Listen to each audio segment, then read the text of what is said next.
சூளைமேட்டில் உள்ள நீதிபதி கர்ணன் வீட்டில் கொல்கத்தா போலீசார் தீவிர சோதனையில் ஈடுபட்டு வருகின்றனர். இது தொடர்பான கூடுதல் விவரங்களை தருவதற்காக தொலைபேசி வாயிலாக எமது செய்தியாளர் எழில் காத்திருக்கிறார். எழில், சொல்லுங்க, சென்னை சூளைமேட்டில் இருக்கக்கூடிய நீதிபதி கர்ணன் வீட்டில் கொல்கத்தா போலீசார் தீவிர சோதனையில ஈடுபட்டு வரதா தகவல் கிடைச்சிருக்கு. எத்தனை போலீசார் இந்த தீவிர சோதனையில ஈடுபட்டு வராங்க? அதாவது கொல்கத்தா போலீசார், அதாவது கொல்கத்தாவுடைய தனிப்படை போலீசார் 2 பிரிவுகளாக பிரிந்து சென்னை முழுக்க கர்ணன் எங்கு இருக்கிறார் என்பது குறித்து தீவிரமாக சோதனை நடத்தி வருகிறார்கள். இந்த நிலைமையில் அவருடைய அதாவது சூளைமேட்டில் இருக்கிற சௌராஷ்டிரா நகர் முதல் தெருவில் ஒரு அபார்ட்மெண்ட் இருக்கிறது, ஒரு அடுக்குமாடி குடியிருப்பு. அதில் தான் கர்ணன் அவர்களுடைய வீடு இருக்கிறது. இந்த நிலைமையில் மேற்கு வங்க போலீசார் கர்ணன் இங்கு இருக்கிறாரா என்பது குறித்து நேரடியாக அவரது வீட்டிற்கே வந்து சோதனையில் இறங்கி இருக்கிறார்கள். அது மட்டுமல்லாமல் நேற்று ஒரு 3 மாநிலத்தினுடைய தனிப்படை போலீசாரும் கர்ணன் ஆந்திர மாநிலம் காலகஸ்தியில் இருக்கிறார் என்ற தகவல் கிடைத்து நேற்று மாலை 4:30 மணிக்கு சென்னையில் இருந்து புறப்பட்ட ஆந்திர மாநிலம் காலகஸ்திக்கு சென்றார்கள். அது மட்டுமல்லாமல் 3 இடங்களில் அவர் இருக்கிறார் என்ற சிக்னல் கிடைத்தது என்று அவர்கள் சொன்னதின் அடிப்படையில் ஆந்திரா முழுக்க தேடினார்கள். அதாவது காலகஸ்தி, தடா, அது மட்டுமல்லாமல் ஊத்துக்கோட்டை உள்ளிட்ட இடங்களில் எல்லாம் அவர்கள் சோதனை நடத்தினார்கள். சூலூர்பேட்டை சிக்னல் வரை, அதாவது சூலூர்பேட்டை வரை சென்று சோதனை நடத்தியிருந்தார்கள். ஆனால் எந்த இடத்தில் தேடியும் நீதிபதி கர்ணனை கண்டுபிடிக்க முடியவில்லை. அதனால் நேற்றே ஏமாற்றத்துடன் மேற்கு வங்கத்தினுடைய தனிப்படை போலீசார் சென்னை திரும்பியிருந்தார்கள். இந்த நிலைமையில் அவரை சென்னையில் தேடுவது, சென்னையில் அவர் எங்கெல்லாம் செல்லக்கூடும், அவரது முக்கிய உறவினர்கள் இருக்கிறார்கள், நண்பர்கள் இருக்கிறார்கள் என்பது குறித்து அவர்களிடத்தில் விசாரணை நடத்துவதற்காக தற்பொழுது மேற்கு வங்க போலீசார் சென்னை போலீசாரினுடைய உதவியுடன் இந்த திட்டத்தை தீட்டி தற்பொழுது நுங்கம்பாக்கத்தில், அதாவது சூளைமேட்டில் இருக்கிற சௌராஷ்டிரா நகர் முதல் தெருவில் இருக்கிற கேட்வே என்ற அபார்ட்மெண்ட் இருக்கிறது. அதில் 2வது தளத்தில் கர்ணனுடைய வீடு அமைந்திருக்கிறது. எனவே அங்கு வந்து அவரது குடும்பத்தினர் மற்றும் உறவினர்கள் யாராவது இருந்தால் அவர்களிடத்தில் சோதனை நடத்தி அவர் எங்கு சென்றிருக்கலாம், அவர் இதுவரையில் குடும்பத்தினருடன் தொடர்பு கொண்டாரா என்பது குறித்தெல்லாம் விசாரணை நடத்துவதற்காக மேற்கு வங்கத்தினுடைய டிசியினுடைய தலைமையில், அதாவது சுதாகர் மற்றும் இவர்களுடைய தலைமையில் ரன்வீர் கபூர் ஆகியோருடைய தலைமையில் இந்த இடத்தில் மேற்கு வங்க போலீசார் வந்திருக்கிறார்கள். அவர்களுக்கு துணையாக திருவல்லிக்கேணி உதவி ஆணையர், காவல் உதவி ஆணையர் ஆரோக்கிய பிரகாசன் தலைமையில் சென்னை மாநகர போலீசாரும் தற்பொழுது அவருடன் அந்த மேற்கு வங்க போலீசாருக்கு உதவியாக வந்திருக்கிறார்கள். அவர்கள் சற்று முன்பு உள்ளே சென்றதை நாம் நேரடியாக பார்க்க முடிந்தது. சென்னை முழுக்க இவர்கள் இந்த தீவிரமாக தேடுதல் வேட்டை நடத்துவதற்கு திட்டமிட்டிருக்கிறார்கள்.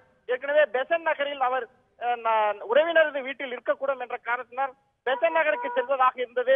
திடீரென்று அவரது வீடு இங்கு அமைந்திருப்பதாக தகவல் கிடைத்து தற்போது அவர்கள் சௌராஷ்டிரா நகர், சூளைமேடு சௌராஷ்டிரா நகர் முதல் தெருவில் இந்த கேட்வே அபார்ட்மெண்ட்டிற்கு தற்போது வந்து நேரடியாக சோதனையில் ஈடுபட்டுக் கொண்டிருக்கிறார்கள். எழில், இந்த விவகாரத்துல போலீசாரினுடைய அடுத்த கட்ட நடவடிக்கை என்னவாக இருக்கிறது? இன்னும் எந்தெந்த இடங்களுக்கெல்லாம் அவர்கள் செல்ல இருக்கிறார்கள், சோதனை நடத்த இருக்கிறார்கள்? எழில், அதாவது போலீசார் சென்னை முழுக்க இவரை தேடுவது, அது மட்டுமல்லாமல் இவர் எங்கு இருக்கிறார் என்பதை முதலில் கண்டுபிடிப்பது போன்ற நடவடிக்கையில் இறங்கி இருக்கிறார்கள். ஆந்திர மாநிலம் காலகஸ்தியில் இவர் இருக்கக்கூடும் என்ற காரணத்தினால் சந்தேகத்தின் அடிப்படையில் நேற்று முழுக்க ஆந்திராவுடைய தடா போலீசார் மற்றும் காலகஸ்தி போலீசார் உள்ளிட்ட அவர்களுடைய ஆந்திர மாநில போலீசாருடைய உதவியை நாடி இருந்தார்கள். ஆனால் அவர்களுக்கு ஒரு 3 இடங்களுடைய விலாசத்தை கொடுத்து அவர் இங்கு இருக்கலாம், எனவே அவரை கண்டுபிடிக்க வேண்டும் என இவர்கள் வேண்டுகோளின் விடுத்ததின் அடிப்படையில் ஆந்திர போலீசாரும் அந்த தடா, காலகஸ்தி மற்றும் சூலூர்பேட்டை உள்ளிட்ட இடங்கள் எல்லாம் சோதனை நடத்தி பார்த்தார்கள். ஆனால் கர்ணனை அந்த இடத்தில் காணவில்லை. எனவே இவர்கள் ஏமாற்றத்துடன் சென்னை திரும்பி இருக்கிறார்கள்.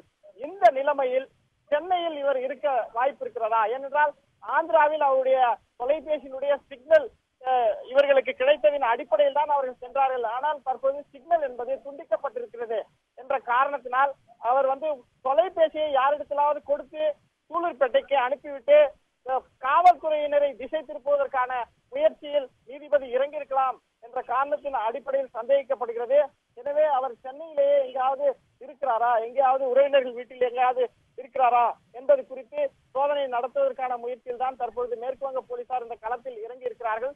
அவர்களுக்கு உதவியாக ஏற்கனவே தடா மற்றும் ஆந்திர மாநிலத்தினுடைய அந்த போலீசார் ஏற்கனவே அவர்களுக்கு ஆந்திர மாநிலத்தில் போன்ற தேடுதல் முயற்சியில் இறங்கி இருக்கும் நிலையில் தற்போது சென்னை மாநகர போலீசாரும் முழுவீச்சில் இதில் இறங்கி இருக்கிறார்கள். அது மட்டுமல்லாமல் தமிழகத்தில் வேறு எந்த மாவட்டங்களிலாவது எங்காவது இருக்கிறாரா என்பதை கண்டுபிடிப்பதற்காக தமிழக காவல்துறையினுடைய இயக்குனர் டி.கே. ராஜேந்திரனிடத்தில் இவர்கள் ஆலோசனை நடத்தினார்கள். தமிழக காவல்துறையினுடைய இயக்குநருடைய உதவியையும் இவர்கள் நாடி இருக்கிறார்கள். அதாவது மதுரை, திருச்சி போன்ற இடங்களில் இவர் எங்காவது தங்கியிருக்க கூடும் என்ற காரணத்தினால் தமிழகம் முழுவதிலும் ஒரு தேடுதல் வேட்டை நடத்துவதற்கு தமிழக காவல்துறை இயக்குனர் தங்களுக்கு உதவி செய்ய வேண்டும் என இவர்கள் கோரிக்கை வைத்திருக்கிறார்கள். இப்படி ஒரு பரவலான ஒரு பல்நோக்கு, அதாவது பல கோணங்களில் இவர்கள் இந்த தேடுதல் வேட்டையை தற்போது துரிதப்படுத்தி இருக்கிறார்கள். அது மட்டுமல்லாமல் இன்னும் 2 தினங்கள் இங்கு தங்கி இவர்கள் விசாரணை நடத்துவார்கள் என்ற தகவலையும் நமக்கு காவல்துறையினுடைய வட்டாரங்களிலிருந்து வந்திருக்கிறது. அதனுடைய முதல் முயற்சியாகத்தான் தற்போது சூளைமேட்டில் இருக்கிற சௌராஷ்டிரா நகர் முதல் தெருவில் இருக்கிற கேட்வே அபார்ட்மெண்டில் இவர்கள் இந்த சோதனையில் இறங்கி இருக்கிறார்கள். அதாவது சிக்னலை டிராக் செய்வது, அவர் எங்கு இருக்கிறார் என்பது போன்ற அவருடைய தொலைபேசி மற்றும் அவரது ஓட்டுநருடைய தொலைபேசி எண்களை எல்லாம் வைத்து சிக்னலை டிராக் செய்வது போன்ற தொழில்நுட்ப ரீதியாக அவரை கண்டுபிடிப்பது போன்ற நடவடிக்கையில் தமிழக போலீசார் தங்களுக்கு உதவி செய்ய வேண்டும் என்பதன் அடிப்படையில் தான் தற்பொழுது அவர்கள் தமிழக காவல்துறை இயக்குநருடைய உதவியை நாடி இருக்கிறார்கள். அவர் அனைத்து உதவிகளையும் செய்து தருவதாக இவர்களுக்கு கூறியிருக்கிறதின் அடிப்படையில் தற்போது சென்னை மாநகர போலீசார் முழுவீச்சில் நீதிபதி கர்ணனை தேடுகின்ற முயற்சியில் இறங்கியிருக்கிறார்கள்.